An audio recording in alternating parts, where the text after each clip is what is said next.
અતિશય પડી રહેલી ગરમીમાં નવોદય ટ્રસ્ટ સુરત પોલીસના સહયોગથી છાશ વિતરણનો કાર્યક્રમ કર્યો।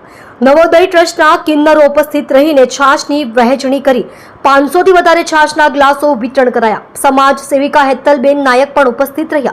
ટ્રાફિક વિભાગના પોલીસ અધિકારીઓ પણ સેવાકીય કામમાં જોડાયા। हाँ, मेरा नाम है खुशी अमृता कुंवर। मैं नवोदय ट्रस्ट से हूँ।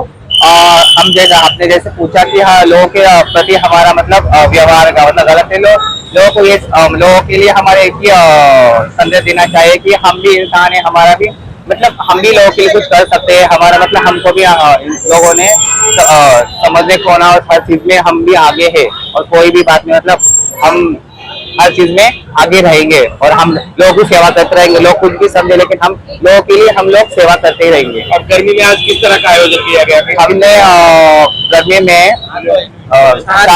छाछ और लस्सी और पानी वितरण का आयोजन किया हुआ है। जो तकलीफ भूख में जो हमारे कर्मचारी है, पुलिस कर्मचारी, उनके वास्ते हमने छाछ का वितरण किया है और हमेशा हर साल करते रहेंगे। ये साल हर साल हम उनके लिए करते रहेंगे। बस कहना चाहते हैं।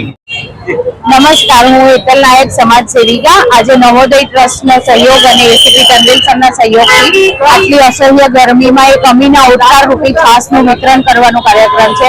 આજે અમે 500 થી વધારે ગ્લાસ છાશનું વિતરણ કર્યું છે અને એના માટે અમે અઠવા ગેટ બ્રિજના નીચેથી એકેનગર સર્કલ સુધી આ કાર્યક્રમ કર્યો છે અને આ ખાસ અમીના ઓટકાર રૂપી છાશનું વિતરણ કિન્નર સમાજ દ્વારા કરવામાં આવ્યું છે કે જેને લોકોને એમને લોકોની સાથે એક આત્મીયતા જોડાય, એમને એક બંનેની વચ્ચે તુલ્યતા રહે, સમાજની સાથે એમને પણ ભળવાનો એક અનોખો અવસર મળે, જેથી એ લોકો આ સેવા કાર્યમાં જોડાયા છે।